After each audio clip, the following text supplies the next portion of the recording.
What's up, everybody?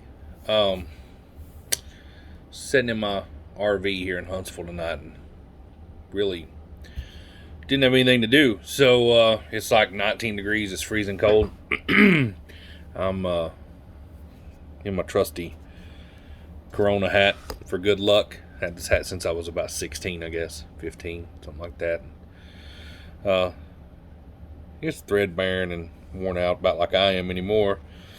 But I wanted to film a video um, explaining really some of the things about business that, I put a post out the other day talking about mentoring people, and had a huge response, huge worldwide.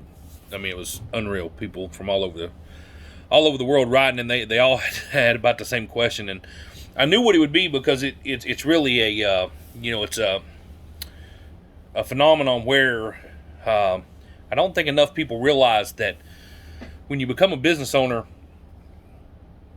you become a salesperson, right? I mean, no matter how good, I don't care if you're a doctor, you're a dentist and you start a practice, or you're an engineer and you start a company, whatever. Regardless, you become a salesperson overnight. You have to sell yourself, you have to sell your family on the idea of being able to do it, but you also have to sell your future clients, and you have to sell your employees to come on board and join you in your goal, right? It's one of those things where it's a humbling thing, I guess, but it's also something that, guys, you have to master. I mean, you have to become a master. You either have to become a master of the process of sales, or you have to become a master of being able to hire salespeople. And I assure you, first off, salespeople don't come cheap. At least good salespeople. They make you a ton of money, but they don't come cheap. And two, until you can sell them, you're not going to get anywhere, right? I mean, that's the way it is. So let's talk sales. And like I said, I have nothing else to do. I'm down here. It's raining, it's snowing, it's sleeting. Can't go out. I got about a 4-day shave going on here. So I know I don't look very president of a company-ish, but I've said all along, I'm simple. Grew up in East Tennessee. Grew up in a very, very low middle class household. If you saw my post that I posted a while back about the well where we got our water when I was growing up, I think that kind of explains where we were and where we've come from, right? But I started at the age of 12. My father was a engineer, and he bought me my first PLC at 12, and learned to program that thing, and come up. By the time I was 18, I joined him in business.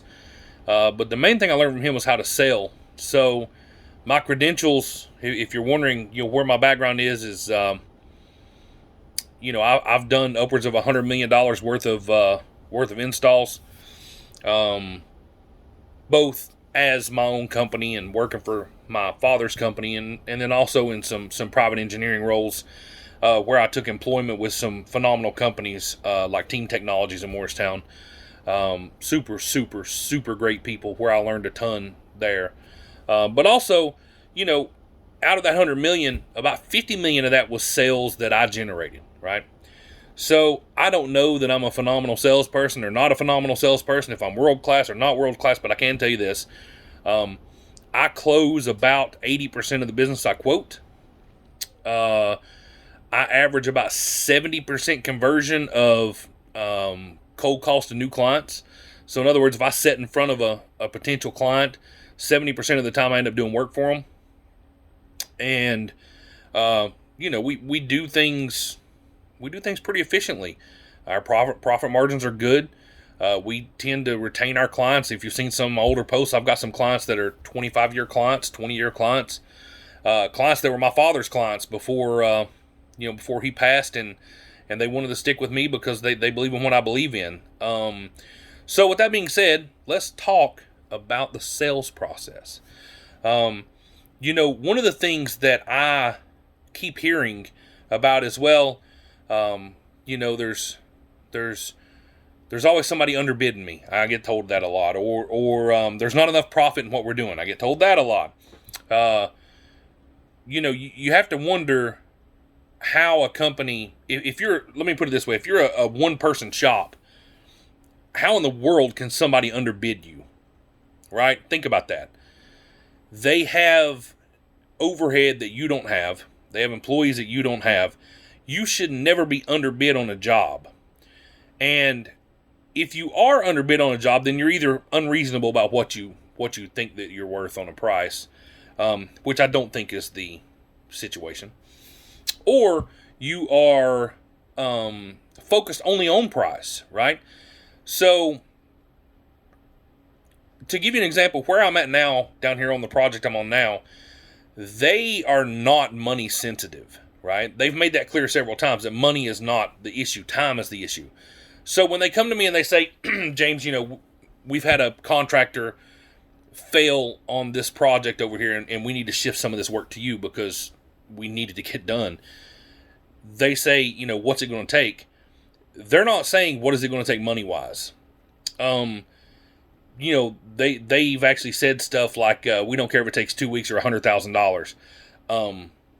Yeah, my whole company can work 2 weeks on way less than $100,000, right? So you have to get it out of your mind that everybody is after the lowest price, because it's just not true.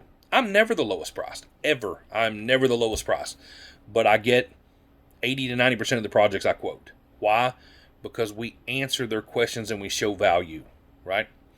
So, I'm definitely not the prettiest CEO walking into the room. I mean, you can tell that, I'm just a country bumpkin, man. That's what I am. And I'm never going to be pedigreed. You're never going to see me as a Fortune 500 CEO. That it's just not what I am. I'm a small business owner that does industrial automation. I've tried to master my craft and hire people that are phenomenal at what we do. But the main thing that I instill in everybody in my company is that client's needs, first you have to discover the client's needs. But that client's needs are the most important thing to a project. Not lead time, not money, not profit. Whatever the client says that they need. If the client says that they want a top-of-the-line system, we give them a top-of-the-line system. If a client says that they need a system on a budget, we give them a system on a budget.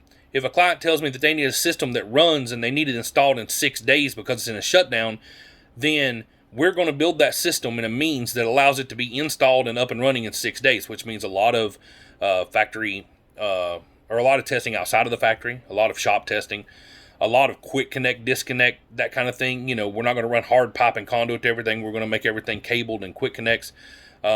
A lot of networking. So we're going to do a lot of DeviceNet, Profibus, Ethernet, whatever, out to sub cabinets. We're not going to do a lot of hard wiring, discrete wiring, that kind of thing.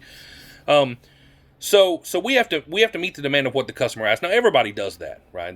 We're not special in that, but what we strive to do is really call out what the client's needs are ahead of time. And you'll be amazed, like here's note number 1. If you're going in to see a client, before you leave that room,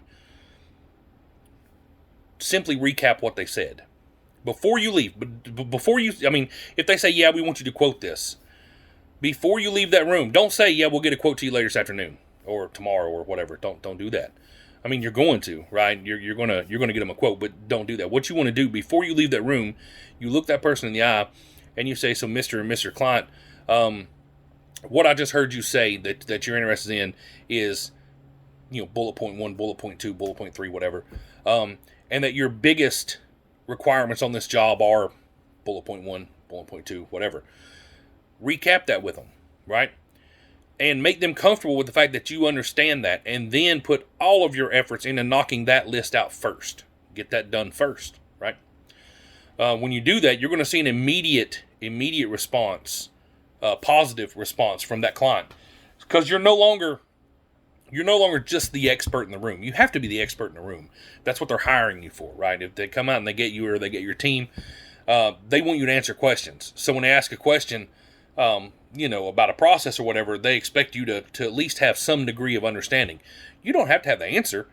No one has all the answers. I mean, you'd be amazed how many times that I've said that's not my area of expertise. we'll take it on, but I'm telling you up front, it's not my area of expertise. But I assure you, we will make sure that this project is complete. When you say things like that and you're not afraid to be vulnerable in front of the client, it builds trust, right? So, for example, the project we're on here in Huntsville, they had some nut runner machines that torque nuts into a fixture. I don't want to go into too much detail what we're doing down here because of non-disclosure agreements, but basically they have some nut runner systems, and they're not United States, they're not U.S. So we've done like Atlas Comco stuff like that in the past, and that's exactly what I told them. I said, guys, look, I've never touched the machine that you want to do, but we've done torque guns, we've done Atlas Comco torque systems.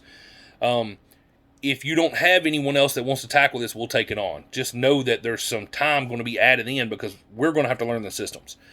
And they pretty much told us, you're the first person that has said that you'll take the project on, and you'll learn the system to put it in. Everybody else has just flat out rejected it, or we've had people that say, yeah, we'll take it on. It's no big deal.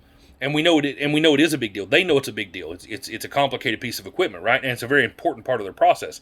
So they didn't like being told, yeah, we've got that no big deal, when they know that that's not true because they haven't been able to find anybody to do this process.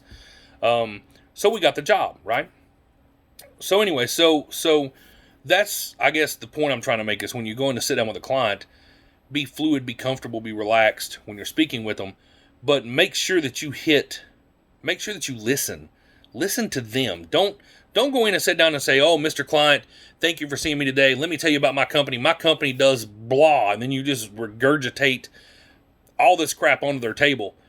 And they're looking like, what do I do with all this? You just spit out 9,000 things. Oh, we're ISO certified and we've got our certifications in this and our certifications in that. And we do this process and that process. And you just blow their minds, and you think that's a good thing. You think, man, I look like a great guy right now. I look like I know everything about industry. We're going to wow them with bullshit, right?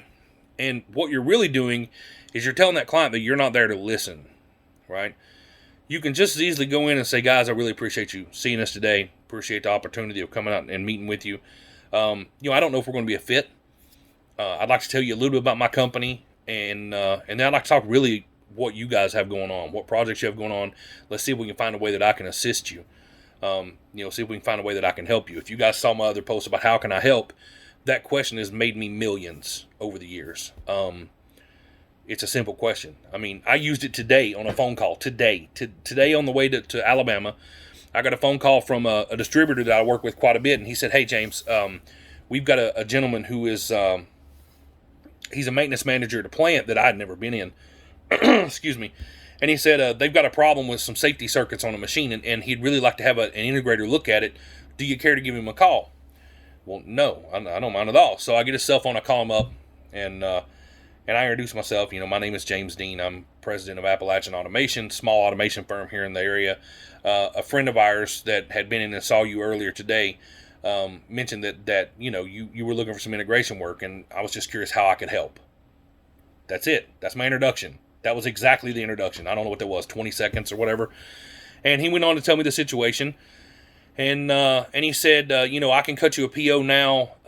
Never met this guy. Never done work with this company. But he said, I can cut you a PO now for the conversation today if we need to. But I'm in a bind on a safety circuit, and I need to know what we should put in. Basically, they had a machine that the safety circuit was done in the 90s. And now they're upgrading the machine. And their other integrator who was working there pretty much said, yeah, your safety circuit's not up to standards and we can't work on the machine. I don't know why an integrator would say that and not offer to upgrade their safety circuit, but it is what it is. It come to us. And so I told him, I said, I'm not worried about a PO. Let's don't worry about that. Let's just get you going. We'll get you going today. I'll answer your questions. I'm on my way to Alabama, so obviously I can't come there today, even though I know you need somebody there today. I apologize. I can't get there today. All of my crew's in Alabama already. It's the middle of a snowstorm, rainstorm, whatever. So let's see what we can do and get you going. So the gentleman told me the problem. I guided him through, the solution to it, and gave him a couple options and stuff. And I told him, I said, look, I don't know if any of that'll help, but, just giving you the options that you have available that are quick. Some of the stuff was overnightable. And he said, I really appreciate it. He said, by the way, what else do you integrate? And he wanted to know what PLCs integrate. And I said, well, we do a ton of Allen Bradley, a ton of Snyder, some Omron, some Mitsubishi, Koyo Automation Direct. I said, about the only thing we don't do is Siemens, and I'm not a Siemens integrator. So, by the way, if anybody does Siemens out there and you want a job looking for a Siemens integrator, so give me a call. But yeah, so I said that, and he said, well, I'd really like to have you come out and look. He said, we've got a ton of projects coming up that we need an integrator on, and we'd like to have you come out and quote this stuff. So that conversation went about as good as it could go, right? I had a 15-minute conversation driving down the interstate. I gave him some solutions to a problem that would have made me at most a few $100s if I'd have went there. And now I've already built some rapport with this guy to where, and I have no idea if it goes anywhere. Maybe it does, maybe it doesn't. But my point is, I led in with the how can I help, right? And we got where we needed to be. So that's another topic that's come up many times in the mentorship stuff I'm talking about. So the last thing, because I know we're getting long here, we're 16 minutes into this video, but the last thing I want to talk about is I had a gentleman reach out, and super, super nice guy. I've been talking to him back and forth, and he said, I'm contracting to essentially one client, and I don't feel like I'm being paid what I'm worth. So I started asking some questions. Why do you feel that way? What's going on? What's the situation? And he told me the situation, and I won't go into it because he'll probably watch this video, and I don't want to put his business on blast. But essentially, what he said was he felt like he was underpaid for the services he's providing, and he didn't know what to do. Right? And I said, okay, let me give you an example. So here's a story. I have a friend in East Tennessee who owns a restaurant. And a few years back, we were having a conversation, and he came to me and he said, I'm really curious about what you would do. Now, I have no idea about a restaurant business. I mean, obviously, you can tell that I have an affinity for food. I love to eat, love to barbecue, all that good stuff, but I have no idea about a restaurant business. But he says, I'm standing room only in my restaurant every morning for breakfast. Every day, I'm standing room only. There's people coming in left and right, and we're slam packed for breakfast every day of the week. I'm like, okay, sounds like a good problem to have as a restaurant. But he said, here's the deal. I don't feel like I'm making any money on the breakfast service. He said, by the time I pay the servers, the food, the kitchen staff, and pay for the food and all that stuff. He said, I'm making money. He said, don't get me wrong, I'm not losing money. But he said, I'm just not making a lot of money on breakfast service. And I'm just really curious, as to what I should do. He said, we actually need to hire some more wait staff, and he goes on with it, and he said, for us to serve all the people that's coming in. He said, we got people standing out the door. He's thinking about trying to add new tables to the restaurant. And I said, wait. If you aren't making money by serving, 300 people every morning for breakfast, why do you think you would make money if you could serve 500? I mean, your fixed costs are still there, right? So if you hire more staff, and I said, let me ask you this, have you tried raising your prices? And he looked at me like I had a third eye, and he was like, no. And I said, well, obviously you've got a good product, right? People are showing up for the product, so apparently you're doing a good product, and apparently you're pricing the product well because people are showing up every morning wanting your product. But are you pricing it correctly? You pricing it correctly for you? And he said, well, what do you mean? And I said, well, if you have people showing up every morning to get your product, why don't you increase prices 15%? And I said, give it a month after you do that. If people are still packing your restaurant every morning, increase prices another 15%. And he's just looking at me like, who would do that? Why would you do that? And I said, well, what you're going to find is I said, you're already losing people walking away, right? You've got people walking away every morning right now who's not eating with you because you're so packed with people that they're going elsewhere because they can't get in and be seated. So you're already losing that business anyway. So, and you're not making any money on the business you are doing. So I'm not telling you to double, triple, quadruple your prices overnight. What I'm telling you is if you go up 15% and then you give it a month and people are still rolling in, you give it another 15%. And I said, eventually you're going to find a sweet spot where your restaurant has a solid flow of business and you're making money, right? Then we can talk about expanding and all that stuff because, if your margins aren't there, I don't care if you're doing $1,000 worth of business or $1 billion worth of business. If you're running it at a 0.25% margin, it's not going to work out in the long run. You have to get to where the product you're selling is profitable, right? And that's the same thing I told this gentleman. I said, look, if you've only got one client which that's what he told me. He works for one client. I said, you need to realize that you're not really a business owner. You're an employee without benefits, which is what you are. You're not accomplishing anything if you only have one client. Actually, you're more at risk because the one client has no recourse when they fire you at all. But I said, why not go to your client and have a conversation, a fair and honest conversation that says, look, I've done some fair market analysis, and I feel like that, I need to raise my rates on you. I apologize. I'm not going to raise them all the way up to what the fair market would be because we've had this long tenured relationship. I want to make sure that you still see a benefit of working with me, and you get a discount in the rate because you do so much work with me. But at the same time, I have to at least reach towards some fair compensation. Have that conversation. And then I told him the next thing you need to do is you need to focus the next 6 months on whatever you have to do to get as much marketing out there that you can to get you 8 or 10 clients. You don't have to have 200. I mean, I've got 20, 25 clients that are my core base of clients. But I said, you need other options. And I said, then you can let them compete for your time. And you go to where the money is, right? I mean, I'm in Alabama right now. I've got projects back home in East Tennessee that need to be done. But I had a client call down here that was a huge opportunity. So I'm here. Here I sit in a RV that I bought specifically for this job. So anyway, so that was that. I also told him, I said, if you get to that point and you're making decent money on your contract, right, your labor rates are correct, then that allows you to hire some people and you can do work for those multiple clients. They don't have to compete. You can service all of them. You hire engineers. And you get to where you're making $700, $800, $900 an hour off of your business overall because you're leveraging your people, right? So anyway, I'm gonna stop the video there. It's 22 minutes long. I know that's forever for most people, but I'm bored and sitting here by myself. I'm enjoying the mentor stuff. I'm enjoying talking to people. I really am, and I hope that I can do more of that with you guys. I'm thinking about setting up some mastermind stuff to where I do a group session once a week. If anybody wants to hear a redneck, electrician tell you how to do your business, I'm happy to help. There's way more qualified people out there than I am, but a lot of the qualified people don't seem to be wanting to dedicate some time at helping small business, and I don't see a reason not to because I have nothing else going on in the afternoons. I'm stuck down here for 4 or 5 hours a night.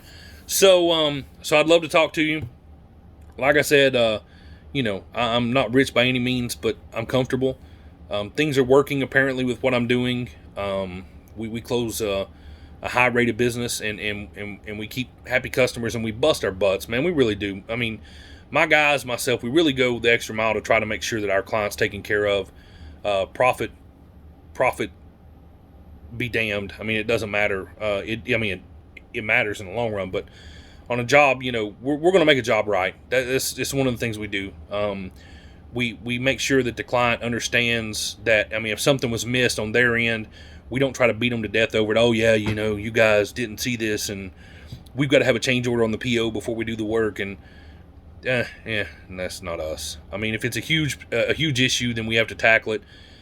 Luckily anymore, there's not that many huge issues because we really look over the project up front, and we can pretty much see now. We're at a point now, we're decades into this, so we can pretty much see what the problems would be. But basically, we just take care of business. We take care of our clients and work with what we can, and help anywhere we can. So I'm going to cut it off there. You guys have a wonderful night. If you want to see some more videos, they're going to be like this. They're going to be me with scruffy beard, and I won't be all prettied up and in a suit and stuff like I am in my profile picture. That's me trying to fit in with the Indeed world, I guess you'd say. But I'm a working man, and this is what it is. So we'll start doing some more sessions like this at night if you guys want. But wish you the best, and I'm happy to answer any questions that you may have if I can. I mean, some of the stuff I'm being asked is a little bit out of my area. I can give you anything about industrial automation. I'm happy to jump on. Business in general, investing, stocks, bonds, mutual funds. Went to school for that, of course. That was my major. Real estate, licensed real estate agent. So I get to play with some of that from time to time as well. So anyway, I'm happy to talk about it. Happy to help young people coming up. I'd love to see everybody succeed. I think if we get a community that where everybody around us is succeeding, um, we can make a lot of stuff happen. A lot of the stuff that you saw in the post the other day, all I ask for payment is that you donate to St. Jude's. St. Jude's is a huge part of my life. They're the only charity I donate to. I've got some friends who just had a little boy that's an infant, toddler now, but that has brain cancer. Really good friend of mine, practically family. I mean, he means the world to me. Really, you couldn't ask for better people, and they got struck with this. And St. Jude's took them in and is taking care of them and got their little boy healthy. So I'm gonna try to raise as much as I can for them. If St. Jude's not on your list or not in your circle for whatever reason, all that I ask for payment for the mentoring or if you watch the videos and you feel like some of these are going to benefit you, I don't need you to. I'm not looking for income off of this stuff. I just want to help. But what I would like is for you to volunteer or donate to a charity of your choice, whatever that may be.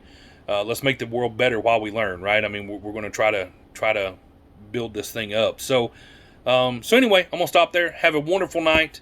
We'll do this again in a couple nights, and if you want to shoot me some messages on what your questions may be, we'll kind of do a mailbag thing to where I start knocking out some individual questions you may have. So have a great night. Talk to you soon. All right, I'm gonna go play in the ice and sleet and snow for a little while. All right, see you later. Bye.